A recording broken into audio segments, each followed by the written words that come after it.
नमस्कार दोस्तों, एक बार फिर से स्वागत है आप सभी का आपके अपने परिवार जीएस विजन एकेडमी पर। तो दोस्तों, सीजीपीएससी प्रीलिम्स 2023 में शामिल होने वाले आप सभी अभ्यर्थियों को बहुत बहुत शुभकामनाओं के साथ शुरू करते हैं इस वीडियो को। तो देखिए, इसमें जो है छत्तीसगढ़ सामान्य ज्ञान से महत्वपूर्ण प्रश्नोत्तर करने वाले हैं, प्रैक्टिस करने वाले हैं हम लोग। और ये जो प्रैक्टिस है हमारे 90 नंबर का प्रैक्टिस है, 1 से लेकर 8 तक और प्रैक्टिस सेट जारी हो चुका है। आप नहीं देखें तो डिस्क्रिप्शन में लिंक मिल जाएगा, वीडियो के प्लेलिस्ट में भी जा करके देख सकते हैं आप। तो दोस्तों, ये जो है बहुत ही महत्वपूर्ण है। और सेकंड पेपर की बात करूं तो एप्टीट्यूड टेस्ट में गणित का भी एक वीडियो मैं प्रोवाइड करा दिया हूं आपको। एक वीडियो बन चुका है, उसे आप जा करके ज़रूर देख लीजिएगा, क्योंकि पासिंग मार्क है वो, और उसे पास करेंगे तब ये आपका महत्व का है। तो उसे भी आपको साथ ही साथ ले करके चलना बहुत ही आवश्यक है। तो चलिए दोस्तों, बिना देरी के शुरू करेंगे। और शुरू करने से पहले चैनल में अगर पहली बार देख रहे होंगे तो सब्सक्राइब करके बेल आइकन जरूर प्रेस कर लीजिएगा।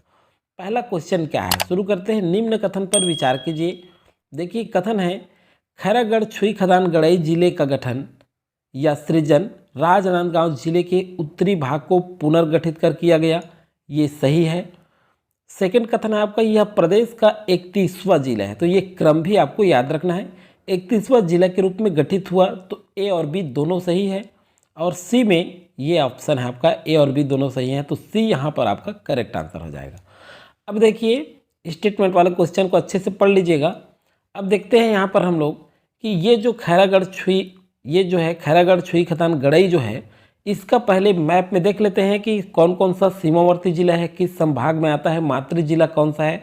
अगर इस टाइप का क्वेश्चन पूछा जाए तो हमसे बन जाने चाहिए। तो देखते हैं, ये हम देखते हैं कि इसमें इसके पूर्व दिशा में कौन कौन सा जिला है।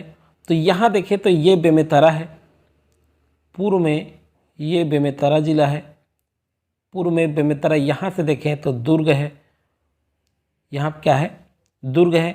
तो पूर्व में ये जो खैरागढ़ छुई खदान गड़ई जिले है, इसके पूर्व में 2 जिला हैं, बेमेतरा और दुर्ग।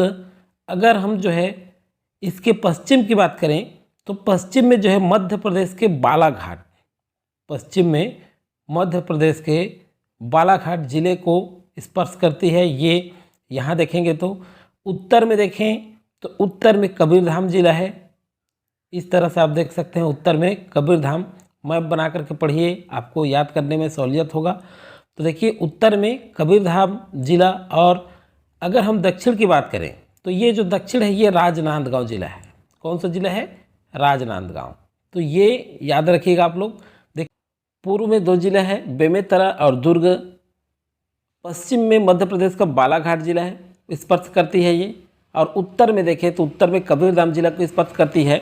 और दक्षिण में देखें तो दक्षिण में आपका राजनांदगांव, दक्षिण में किसको, राजनांदगांव। तो देखिए, ये स्पष्ट है कि राजनांदगांव जिला के उत्तरी भाग को, ये राजनांदगांव है, नीचे देखिए तो राजनांदगांव का ये उत्तर हो गया। और ये जो है खैरागढ़ छुई खदान का दक्षिण भाग कहलाएगा। तो राजनांदगांव जिला के उत्तरी भाग को पुनर्गठित करके खैरागढ़ छुई खदान जिले का गठन किया गया, छुई खदान गड़ई जिले का। ये याद रखिएगा, ये पूछा जा सकता है कि राजनांदगांव का कौन सा सीमा ये जो है खैरागढ़ छुई खदान गड़ई को की दक्षिणी सीमा निर्धारित करती है। तो राजनांदगांव का उत्तरी सीमा और इसका दक्षिणी सीमा याद रखिएगा। ये जो है दुर्ग संभाग में शामिल किया गया है। किस संभाग में शामिल किया गया है, तो दुर्ग संभाग में शामिल किया गया है खैरागढ़ छुई खदान गड़ाई जिले को। किस संभाग में आता है, तो दुर्ग संभाग में आता है। अब देखिए, घोषणा तिथि कब थी इसकी, तो ये 16 अप्रैल 2022, ध्यान रखिएगा, 16 अप्रैल 2022 को घोषणा तिथि इसका। और लोकार्पण तिथि देखें तो 3 सितंबर 2022 को, ये याद रखिएगा। मुख्य अतिथि कौन थे, तो प्रदेश के मुख्यमंत्री माननीय श्री भूपेश बघेल जी इसके मुख्य अतिथि थे। चलिए नेक्स्ट क्वेश्चन की ओर बढ़ते हैं। नेक्स्ट क्वेश्चन है, पुष्कोलांग नृत्य के सदस्य होते हैं। तो पुष्कोलांग नृत्य के जो सदस्य हैं ये केवल पुरुष होते हैं। तो बी आपका करेक्ट आंसर आएगा दोस्तों यहाँ पर। अब देखते हैं, ये जो पुष्कोलांग नृत्य है ये मुरिया जनजाति में, किस जनजाति में, मुरिया जनजाति में होता है। पुष्कोलांग नृत्य मुरिया जनजाति द्वारा किया जाता है। और ये जो है, यह जो नृत्य है ये पाटा जात्रा नृत्य के नाम से जाना जाता है। पाटा जात्रा नृत्य। तो ये याद रखिएगा, इम्पोर्टेंट फैक्ट है। किस स्थान में होता है? तो घोटुल। किस स्थान में? घोटुल स्थान में यह नृत्य किया जाता है। याद रखिए आप लोग, इतने इंपॉर्टेंट फैक्ट है इस क्वेश्चन से। नेक्स्ट क्वेश्चन की ओर बढ़ते हैं। नेक्स्ट क्वेश्चन है आपका, निम्नलिखित में से सर्वाधिक रॉयल्टी दर वाला खनिज कौन सा है? ये क्वेश्चन पीएससी में पूछा भी जा चुका है। तो लौह अयस्क जो है ये सर्वाधिक रॉयल्टी दर वाला खनिज है। नेक्स्ट क्वेश्चन है आपका, प्रदेश में खनिजों का भंडारण क्रम है। तो प्रदेश में खनिजों का भंडारण क्रम क्या है? चलिए पढ़ते हैं। पहला कोयला, दूसरा चूना पत्थर, ये घटते क्रम में है। तो खनिजों का जो भंडारण है, ये भंडारण है सबसे ज़्यादा भंडारण कोयला का, फिर चूना पत्थर का, फिर आपका लौह अयस्क का, फिर बक्साइट, इसके बाद टिन है। याद रखिएगा ये क्रम है भंडारण क्रम का। ये आपका करेक्ट आंसर आ जाएगा यहाँ पर। अब देखते हैं नेक्स्ट क्वेश्चन की ओर बढ़ते हैं। नेक्स्ट क्वेश्चन है, निम्न कथनों पर विचार कीजिए। अब इसमें है अचानक मार अभ्यारण्य। पहला कथन देखिए ना, अचानक मार अभ्यारण्य देश का 14वां क्रम का बायोस्फीयर रिजर्व है। सही है। यूनेस्को द्वारा मानव और संरक्षित जैव मंडल कार्यक्रम में 2012 में शामिल किए गए। ये भी सही है। तो देखिए सीधा सीधा बात है कि दोनों कथन सही हैं, ए और बी दोनों सही हैं। ये आपका करेक्ट आंसर हो जाएगा। अब देखते हैं कि अचानक मार अभ्यारण्य जो है, ये जो अचानक मार अभ्यारण्य की स्थापना जो है 1975 को हुआ। तो याद करते चलिएगा, जितना भी आपको इम्पॉर्टेंट फैक्ट है इसका अचानक मार अभ्यारण्य का, सारा आप जो है यहाँ रिवाइज करते चलिए। इसको प्रोजेक्ट टाइगर में 2006 में शामिल किया गया था। प्रोजेक्ट टाइगर में 2006 में शामिल किया गया था। और टाइगर रिजर्व की बात करें तो टाइगर रिजर्व में इसे जो है 2009 में शामिल किया गया था। अब देखें बायोस्फीयर के रूप में इसे 2005 में बायोस्फीयर घोषित किया गया। इसमें एक चीज़ और है कि मनियारी जो नदी है, क्या मनियारी नदी जो है इस अभ्यारण्य से प्रवाहित होती है। तो याद रखिएगा ये नदी भी इम्पोर्टेंट है। बायोस्फीयर रिजर्व के रूप में कब घोषित किया गया? तो 2005 में। ये भी आपको याद रखने हैं। नेक्स्ट क्वेश्चन की ओर बढ़ते हैं। नेक्स्ट है, शाकंभरी योजना का संबंध किससे है? तो शाकंभरी योजना जो है ये सिंचाई से संबंधित है। सिंचाई, अब देखिए इसका प्रारंभ कब हुआ?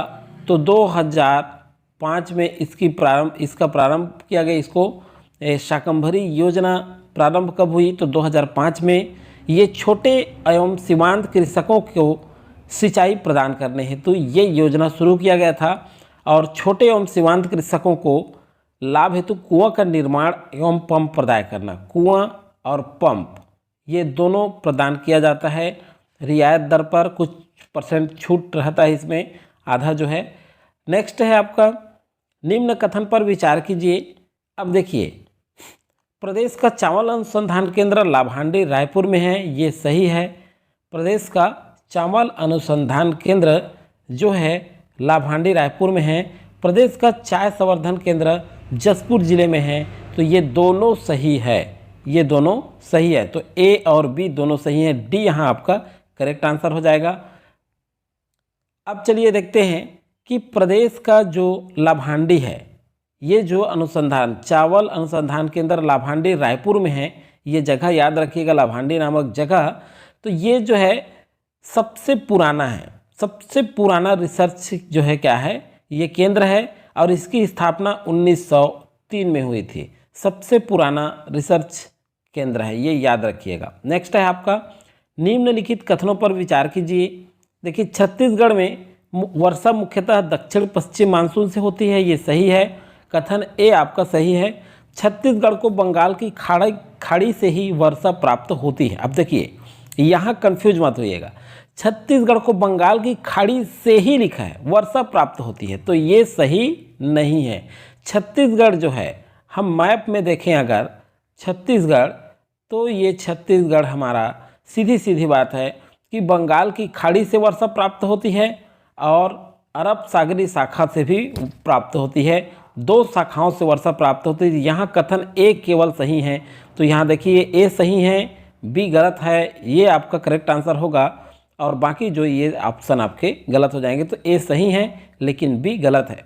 केवल छत्तीसगढ़ को केवल बंगाल की खाड़ी से ही वर्षा प्राप्त नहीं होती, इसे जो है अरब सागरी शाखाओं से भी वर्षा प्राप्त होती है, मतलब दोनों से, कुछ वर्षा अरब सागरी शाखा से और अधिकांश वर्षा बंगाल की खाड़ी से होती है। ये अगर लिखा होता तो ये स्टेटमेंट आपका सही हो जाता। तो चलिए अब जो है भारत, अब ऐसा क्यों होता है कि भारत विशेष संरचना के कारण दो भागों में बढ़ जाती है। भारत की जो विशेष संरचना है इस कारण से भारतीय मानसून दो शाखाओं में बढ़ती है, और कुछ अरब सागरी शाखा, ये अरब सागरी शाखा और ये बंगाल की खाड़ी शाखा, तो ये दोनों से प्राप्त होती है किसको, छत्तीसगढ़ को। नेक्स्ट क्वेश्चन की ओर बढ़ते हैं। प्रदेश के निम्न नदियों को लंबाई के घटते क्रम में व्यवस्थित कीजिए। तो लंबाई के घटते क्रम में व्यवस्थित कीजिए तो महानदी, अब देखते हैं पहला, महानदी की जो लंबाई है ये कितने किलोमीटर है।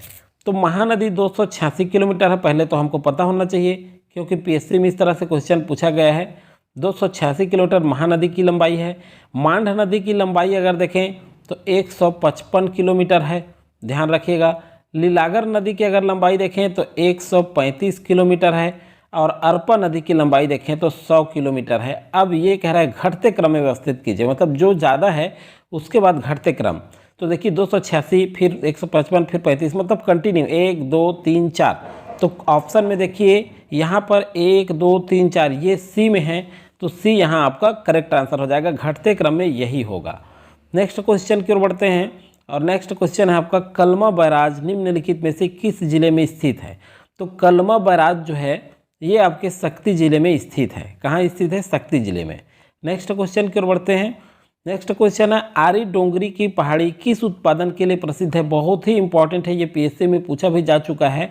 तो आरी डोंगरी लौह अयस्क के उत्पादन के लिए प्रसिद्ध है, और ये आरी डोंगरी ये जो है कहाँ आता है, तो भानु प्रतापपुर तहसील कांकेर जिला के भानु प्रतापपुर, कांकेर जिला में भानु प्रतापपुर, याद रखिएगा जगह भानु प्रतापपुर, ये जो है कांकेर के भानु प्रतापपुर तहसील में आता है, तहसील के अंतर्गत, और ये लौह अयस्क उत्पादन के लिए प्रसिद्ध है। नेक्स्ट क्वेश्चन की ओर बढ़ते हैं। निम्नलिखित में से सही सुमेलित कौन सा है। तो देखिए सही सुमेलित कौन सा है, तेलिन घाटी ये कोंडा गांव में है, ये सही है, और गढ़िया पहाड़ कोरबा लिखा है ये सही नहीं है। तो गढ़िया पहाड़ कहाँ है, ये कांकेर में है, याद रखिएगा आप, ये गढ़िया पहाड़ जो है ये कांकेर में है। केशकाल की घाटी ये कोरिया लिखा है, ये भी गलत है, कोरिया लिखा है ये भी गलत है। तो ये केशकाल की घाटी कोंडा गांव में है। केशकाल घाटी कहाँ है, कोंडा गांव, याद रखिएगा। अब नंदीराज की चोटी बिलासपुर लिखा है, ये भी गलत है। तो ये नंदीराज की चोटी ये कहाँ है, बस्तर संभाग में आता है, आप सभी जानते हैं, दंतेवाड़ा में। और ये नंदीराज की जो ऊंचाई है ये 1210 मीटर है। नंदीराज की चोटी सबसे ऊंची चोटी यहाँ की। तो इस तरह से आपको याद रखना है। तेलिन घाटी जो है, तेलिन माँ का मंदिर भी है इस कोंडा गांव में, तो ये सुमेलित है सही, तो ये आपका यहाँ करेक्ट आंसर होगा। नेक्स्ट क्वेश्चन की ओर बढ़ते हैं। नेक्स्ट क्वेश्चन है आपका, प्रसिद्ध राजीव लोचन मंदिर का जीर्णोद्धार किस शासक के सेनापति ने कराया था। आप देखिए हिस्ट्री से देख रहे हैं, राजीव लोचन जो मंदिर है बहुत ही इंपॉर्टेंट है, बहुत बार पूछा गया है सीजीपीएससी और व्यापम में, इसको तो बिल्कुल आप अच्छे से करके जाइए इस क्वेश्चन को। प्रसिद्ध राजीव लोचन मंदिर का जीर्णोद्धार कह रहा है, किस शासक के सेनापति ने कराया था। किस शासक, सेनापति नहीं पूछ रहा है, अच्छे से पढ़िएगा क्वेश्चन को, किस शासक के सेनापति ने कराया था। तो पृथ्वीदेव द्वितीय के जो सेनापति थे जगतपाल, कौन, जगतपाल, इन्होंने कराया था। अब ये किस शासक के सेनापति ने कराया था, तो सेनापति तो कराया था लेकिन किस शासक का कह रहा है, तो किस शासक, पृथ्वीदेव द्वितीय के सेनापति थे कौन, जगतपाल, इन्होंने जीर्णोद्धार कराया था।